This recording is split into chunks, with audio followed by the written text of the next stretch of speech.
सत्य का साहस. रिअल इस्टेट क्षेत्रात फक्त इमारती उभ्या करणे महत्त्वाचे नसते, तर सर्वसामान्यांच्या घराचं स्वप्न पूर्ण करणं ही एक मोठी जबाबदारी असते. ही जबाबदारी लगातार घेत नागपूरसह संपूर्ण परिसरात आपल्या कामाचा ठसा उमटवणारे नाव म्हणजे श्री कन्स्ट्रक्शन आणि त्यांचे सर्वेसर्वा डॉक्टर सचिन खरे. गेल्या 8 वर्षाच्या अल्प कालावधीत श्री कन्स्ट्रक्शनने यशाची उत्तुंग शिखरे सर केली आहेत. प्रतिष्ठित इकॉनॉमिक टाइम्समध्ये दखल घेण्यात आलेले डॉक्टर सचिन खरे यांनी आज एक अफोर्डेबल हाऊसिंग विजनरी म्हणजेच परवडणाऱ्या घरांचे प्रणेते म्हणून ओळखले जात आहे. त्यांच्या आजवरच्या प्रवासावर नजर टाकली तर काही थक्क करणारी आकडेवारी समोर येते. 35हून अधिक यशस्वी निवासी प्रकल्प पूर्ण, 15 लाख स्क्वेअर फूट पेक्षा जास्त जागेवर बांधकाम आणि 100 कोटीहून अधिक रुपयांची उलाढाल डॉक्टर सचिन खरे यांचे एक ध्येय आहे. प्रत्येक कुटुंबाला हक्काचं घर मिळावं, आंतरराष्ट्रीय दर्जाच्या सोयीसुविधा आणि दर्जेदार बांधकाम अगदी सर्वसामान्यांच्या खिशाला परवडेल अशा किमतीत उपलब्ध करून देण्यात श्री कन्स्ट्रक्शनचा हातखंडा आहे. 1 BHK आणि 2 BHK घराच्या माध्यमातून त्यांनी हजारो कुटुंबाचे स्वप्न साकार केले आहे. पंतप्रधान नरेंद्र मोदी यांच्या सर्वांसाठी घर या संकल्पनेला खऱ्या अर्थाने बळ देत आहे. त्यांच्या या सामाजिक आणि व्यावसायिक योगदानासाठी अनेक प्रतिष्ठित पुरस्कारांनी गौरवण्यात आले आहे. केवळ नफा कमवणे हा उद्देश न ठेवता पूरक आणि गुणवत्तापूर्ण गृहप्रकल्प उभं करणे ही त्यांची खासियत आहे. वेळेत ताबा आणि विश्वासाचे दुसरे नाव म्हणजे श्री कन्स्ट्रक्शन. नमस्कार. मी बेसिकली क्रिकेटचं माझं बॅकग्राऊंड होतं. आम्ही क्रिकेट खेळायचो. क्रिकेट खेळता खेळता मला नॅशनल लेवलला आपल्या नोकरीचं मला हे अपॉइंटमेंट लेटर आलं होतं. पण नोकरी नसल्यामुळे म्हणजे नव्हती करायची, त्यामुळे मी बिझनेसकडे मला वळायचं होतं.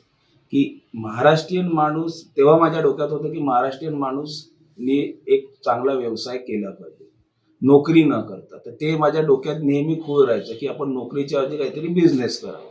मग बिझनेस करायचा तो कोणचा करावा, कारण की त्यावेळेस माझ्याजवळ काही भाग भांडवल नव्हती, एक मध्यम वर्गीय असल्यामुळे. त्यामुळे मग मी रिअल इस्टेटचं क्षेत्र निवडलं की जिथे रिअल इस्टेट कन्सल्टंट आपण जर का बनलो तर तिथे सध्या काही भाग भांडवल तेवढी लागत नव्हती. तर सुरुवातीला मी 5-7 वर्ष रिअल इस्टेट कन्सल्टंट म्हणून काम केलं. त्याच्यानंतर हळूहळू भाग भांडवल जशी माझी जमली, मग मी रिअल इस्टेट कन्स्ट्रक्शनच्या क्षेत्रात आलो. या अनुषंगाने की बाबा एक मराठी माणूस, आपला महाराष्ट्रीयन माणूस कुठल्या तरी व्यवसायात काहीतरी आपण करू शकू. मग लोकांना मला हेही सांगायचं होतं की लोकांना प्रेरितही करायचं आजच्या नवीन युवकांना की नोकरी असो किंवा न मिळाल्यामुळे तुम्ही कुठलाही उद्योजक केला तरच त्याचं तुम्हाला सक्सेस मिळू शकेल. तर त्या अनुषंगाने मी या कन्स्ट्रक्शन व्यवसायात आलो. आज जवळपास मला 17 वर्ष झाले या व्यवसायात आणि मी नागपुरात सगळ्या म्हणजे जास्ती लक्झरियस स्कीम केल्या आपल्या साऊथ वेस्ट नागपूरमध्ये, आणि काही स्कीम्स माझ्या आता जयता या भागातही चालू आहे, जो की एक चांगला एक अपग्रोईंग एरिया आहे. तिथे मी लोकांना अफोर्डेबल हाऊसिंगच्या रूपाने फ्लॅट्स देतो आहे की बाबा ज्यांचं 2 BHKचं स्वप्न आहे किंवा ज्यांचं आज 3 BHKचं स्वप्न आहे, तर 2 BHKच्या रेटमध्ये मी तिथे आता 3 BHKचे फ्लॅट्स देतोय लोकांना, की जेणेकरून ज्यांचं आज 3 BHKचं स्वप्न आहे पण ते लोक घेऊ नाही शकत तर ते आज घेऊ शकतील. तर या अनुषंगाने मी जैताला अफोर्डेबल माझे प्रोजेक्ट्स करतोय. Affordable means it is a luxurious project but it is rates are very affordable. तर या अनुषंगाने तिथे माझे प्रोजेक्ट्स चालू आहे. लक्ष्मीनगरला चालू आहे, शिवाजीनगरला चालू आहे, प्रतापनगरला चालू आहे आणि वेगळ्या ठिकाणी आम्ही कार्यरत करतोय. आता माझ्यासोबत माझे लहान भाऊ सुद्धा, त्यांनी सुद्धा मला जॉईन केलेलं आहे. श्री समीर खरे त्यांचं नाव आहे. त्यांनी सुद्धा नोकरी सोडून एक गव्हर्नमेंट आता माझ्यासोबत ते या श्री कन्स्ट्रक्शनला त्यांनी जॉईन केलेलं आहे. तर आता माझे एकाचे अजून 2 हात झालेले आहेत. तर आता आम्ही अजून आमचा जो एरिया क्षेत्र वाढवायचं ठरवलेलं आहे. तर अशा प्रकारे आमची कामं आता सुरू नाही. आता असं आहे की इंडिपेंडंट बंगलोचं असं आहे की आम्ही कामं कॉन्ट्रॅक्टरशिपचे तसे करत नाही. आम्ही डेव्हलपर, बिल्डर आणि कॉन्ट्रॅक्टर असलं तरी आम्ही डेव्हलप आणि बिल्डरच आहे, आम्ही डेव्हलपच करतो. इंडिपेंडंट बंगलो हा प्रत्येक जण नाही घेऊ शकत. आजची जी जमिनीचे हे असल्यामुळे जे काही प्राइजेस आहे, त्यामुळे लोकांना आजच्या स्थितीत हे घर असणं आवश्यक आहे. त्याला आपण म्हणू शकतो फ्लॅट्स.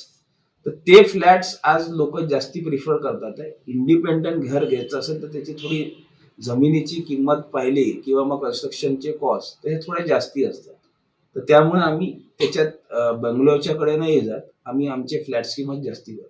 जवळपास 46 लाखाला आम्ही 3 BHK जैताला देतोय आणि जास्तीत जास्ती आमचं शिवाजीनगरला आता 2.25 करोड रुपयाचं हे लक्झरियस फ्लॅट्स.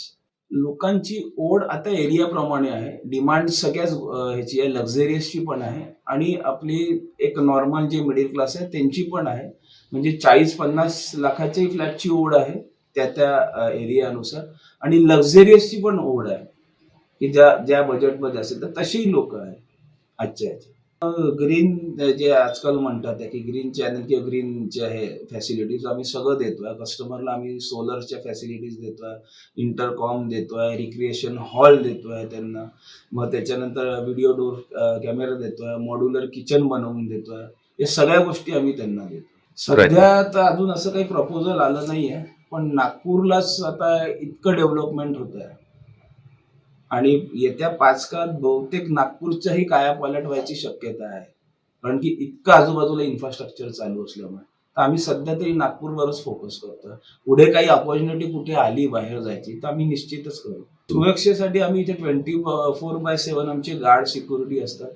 त्याच्यानंतर आम्ही CCTV सुद्धा लावलेले आहे प्रत्येक स्कीम्समध्ये आणि व्हिडिओ डोर्स फोन सुद्धा लावलेले आहे. त्यामुळे सुरक्षितही आमच्या इथे व्यवस्थित आहे इन ऑल रिस्पेक्ट.